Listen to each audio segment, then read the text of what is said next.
네, 담임 목사님과 우리 성도님들 몇 분은 지금 TD 중에 계십니다. 네, 모든 일정을 위해서 함께 기도해 주시길 부탁드립니다. 오늘 저는 여러분과 함께 너희가 먹을 것을 주라라는 제목으로 말씀을 나누도록 하겠습니다. 지난주는 저희 교회에 큰 행사가 있었죠. 교회 임직식이 있었습니다. 임직식 예배를 통해 새로 장로님, 권사님들 그리고 집사님들이 세워지면서 가득한 교회가 더 든든하게 세워지는 모습을 볼 수 있었습니다. 임직식을 준비하면서 몇 분 성도님들과 가득한 교회가 설립되었을 때부터 그리고 현재 가득한 교회에 이르기까지 많은 이야기들을 들을 수 있었습니다. 우여곡절도 있었고 기쁨과 행복한 시간도 있었던 이야기들을 들으면서 어렵고 힘든 상황 속에서도 하나님을 사랑하고 교회를 위해 헌신하며 지키신 우리 가득한 교회 성도님들에 대한 이야기가 저에게 참 많은 감동을 주었습니다. 가득한 교회의 이야기를 들으면서 저 스스로에게도 가득한 교회에서 가장 기억에 남는 순간이 언제였을까라고 곰곰이 생각해 보았습니다.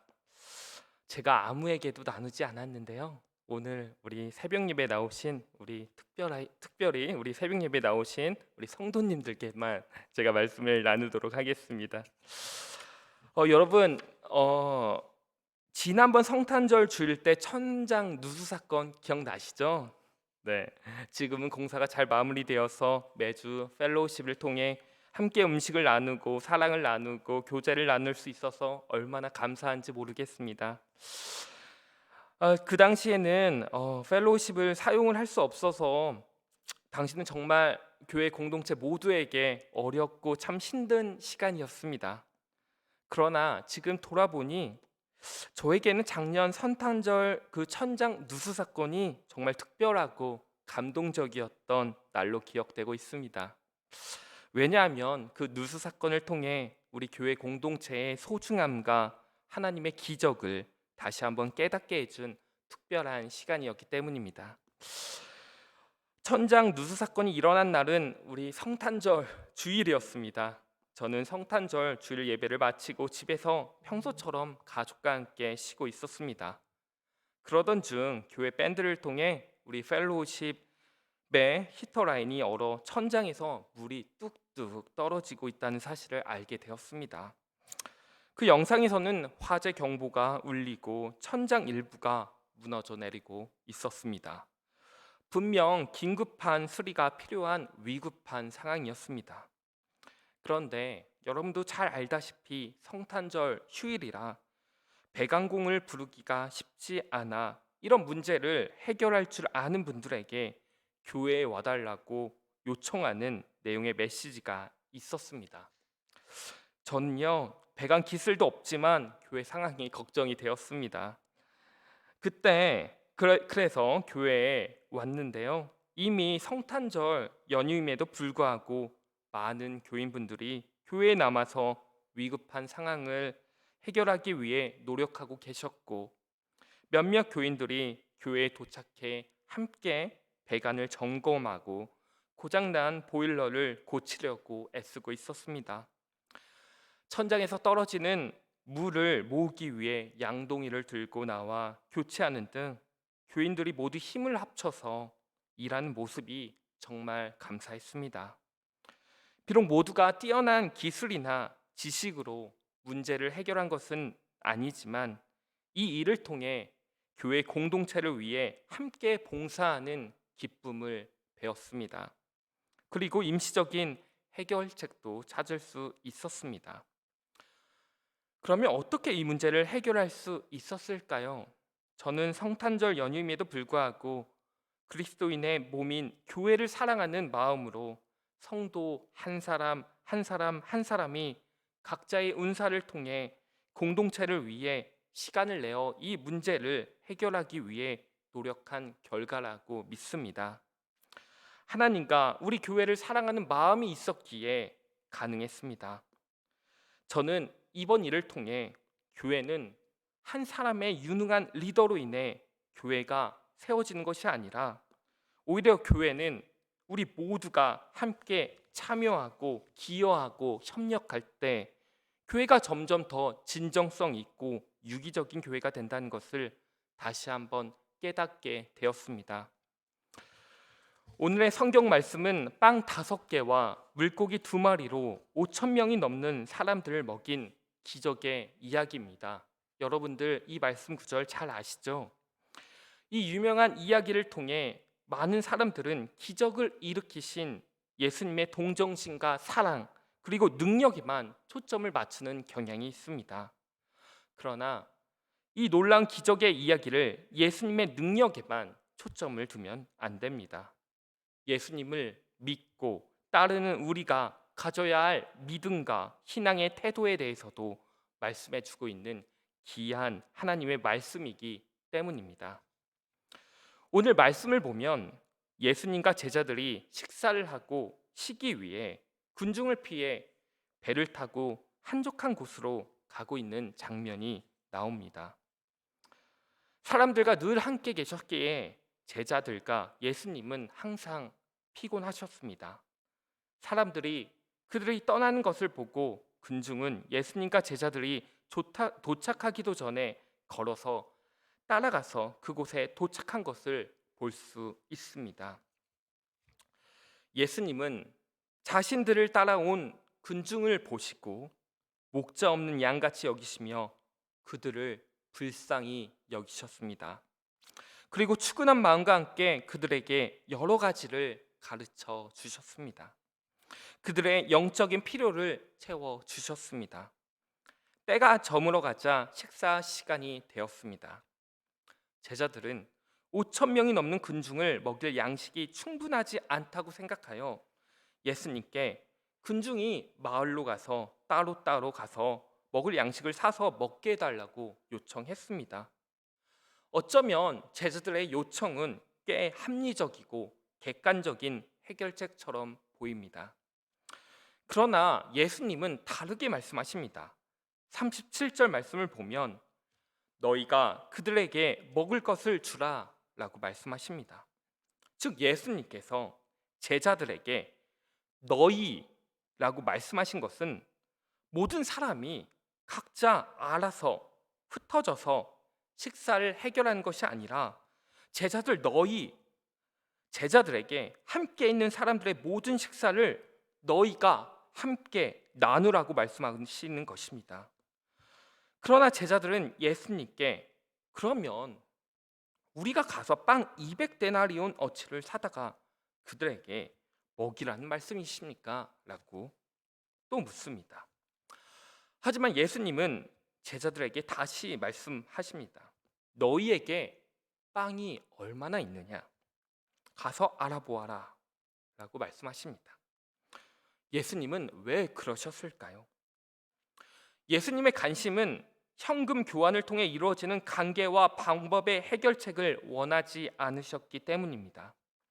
예수님의 관심은 작은 것이라도 아주 미세한 것이라도 현재 우리가 가지고 있는 것을 공동체와 함께 나눌 수 있는 헌신과 사랑에 관심을 두셨기 때문입니다.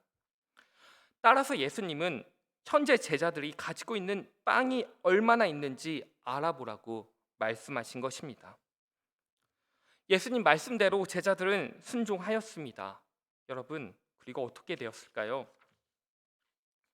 우리는 예수님이 빵 5개와 물고기 2마리로 모든 사람을 먹이기에 충분했고 심지어 빵이 12바구니나 남았다는 것을 알게 됩니다. 그런데 어떻게 이런 일이 가능했을까요? 요한복음 6장 1절에서 13절 말씀에 따르면 빵 5개와 물고기 2마리를 준 사람은 바로 어린아이였습니다. 이 어린아이가 자신이 가진 것을 공동체와 나누려고 했을 때 하나님의 은혜와 예수님의 기적이 거기 모인 사람들에게 임한 것입니다. 가득한 교회 성도 여러분, 때때로 우리는 제자들과 같은 방식으로 생각합니다. 우리는 가진 것이 없고 능력이 없고 내가 할 수 있는 것이 너무 미비해서 우리 공동체에게 전혀 도움이 되지 않는다고 생각할 때도 있습니다. 아니, 제자들처럼 현재 가진 것으로는 문제를 해결하거나 극복하는 것이 불가능하다고 생각하여 우리가 지금 없는 것에 오히려 더 집중하며 포기하는 경향이 있습니다. 하지만 예수님의 관점은 다릅니다. 예수님은 우리에게 너희가 그들에게 먹을 것을 주라 라고 말씀하십니다. 제자들처럼 우리가 현실적이고 객관적이라고 생각하는 관점만이 아닌 우리가 가지고 있는 것, 너희가 가지고 있는 것에 더 집중하도록 말씀하십니다. 우리는 예수님의 관점에서 바라보아야 합니다. 예수님은 우리 그리스도인들이 어려운 상황에 처했을 때 우리에게 없는 것에 초점을 맞추지 말고 우리가 가진 것, 우리가 공동체와 함께 나눌 수 있는 것을 생각하기를 원하십니다. 오병이의 기적은 음식이 갑자기 하늘에서 떨어진 것이 아닙니다. 오히려 군중 가운데 한 어린아이의 그 작은 믿음에서 시작된 것입니다. 따라서 어린아이의 작은 믿음의 실천이 예수님께서 기적을 일으키시는 사건이 된 것입니다.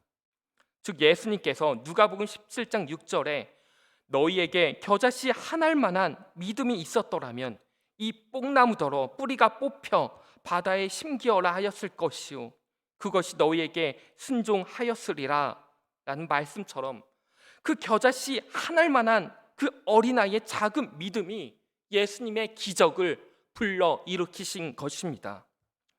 그리고 예수님께서 빵을 축복하신 후 음식을 나눠준 것은 바로 제자들이었습니다. 제자들은 강야에서 식사를 나누고 모든 사람들을 먹이는데 참여했습니다. 따라서 그 제자들의 손은 하나님의 은혜와 축복이 흐르는 통로로 사용되었다고 말할 수 있습니다. 저명한 기독교 교육학자이자 활동가인 파커 팔머의 저서인 액티브 라이프에서 나오는 이야기를 나누고 말씀을 마치고자 합니다. 그는 10년 동안 계획된 공동체에 살면서 다른 나라 사람들을 자주 만났습니다. 어느 날 그는 중국 정부의 고위 관리의 한 사람이 자신을 포함하여 8명에게 중국 음식을 만들어 주겠다고 식사 자리에 초대했습니다. 팔머는 그의 동료들과 함께 근처 식료품점에 가는 길에 $20를 가지고 있었음에도 불구하고 은행에 들렸다고 합니다. 왜냐하면 팔머는 미국 추수감사절 식사를 준비할 때처럼 식료품을 대량으로 구입할 것으로 생각을 했기 때문입니다. 그런데 팔머의 기대와 달리 그 중국인 친구는 가게에 들어가 야채, 달걀, 쌀 등을 그냥 적당히 사서 대략 $10 정도의 재료만을 구입하였다고 합니다. 그런 다음 그는 모든 손님을 모아 식사를 준비하는 방법을 보여주었다고 합니다. 함께 양념을 찾고 시사도구를 꺼내고 소스를 만들고 계란을 흰자와 노른자로 분리했고 야채를 아주 가늘게 썰었습니다. 팔머는 모든 재료가 금세 없어질 것만 같다는 생각을 하였습니다. 그런데 신기하게도 팔머의 생각과 달리 오히려 그 양이 엄청 늘어나면서 모두의 기쁨이 함께 커지는 것을 느낄 수 있었다고 합니다. 그들은 부엌에서 얘기하고 웃고 중국 음식을 배우며 모두 함께 웃으며 식사를 준비하면서 교제의 시간을 즐겼다고 합니다. 그리고 팔머는 적은 수의 재료로 만든 풍성한 음식에 너무나 놀랐습니다. 음식이 너무 풍성해서 8명 모두가 놀라고 만족하였습니다. 그 시간은 단지 사람들을 만족시킨 음식의 양이 아니었습니다. 함께 음식을 준비하는 그 즐거운 시간, 문화적 배움과 경이로움, 세계 평화에 대한 희망도 있었습니다. 이 모든 것이 모여 바로 그 부족함을 풍요로움으로 바꾸어 놓았던 것입니다. 팔머는 이 경험 이후로 성경에 나오는 오병이어로 5,000명을 먹였다는 이야기를 믿는데 전혀 어려움이 없었다고 고백을 합니다. 가득한 교회 성도 여러분, 현재 우리가 살고 있는 세상을 한번 들러보면 좋겠습니다. 전 세계는 모든 인류를 먹여 살릴 수 있을 만큼의 곡물을 생산하고 있습니다. 하지만 여전히 2022년 UN 보고에 따르면 아직도 10억 명의 사람들이 굶주리고 있다고 합니다. 하나님께서는 모든 인류를 위해 충분한 양을 공급해 주셨지만 문제는 그 양이 모두에게 공유되지 않고 있다는 것입니다. 성경에 기록된 그 놀라운 기적을 왜 우리는 모두 다 경험하고 있지 못하는 걸까요? 우리가 가진 것을 충분히 나누거나 희생하지 않고 도움이 필요한 사람들을 섬기기 위해 도움의 손길을 더 내밀지 못하고 있기 때문에는 아닐까요?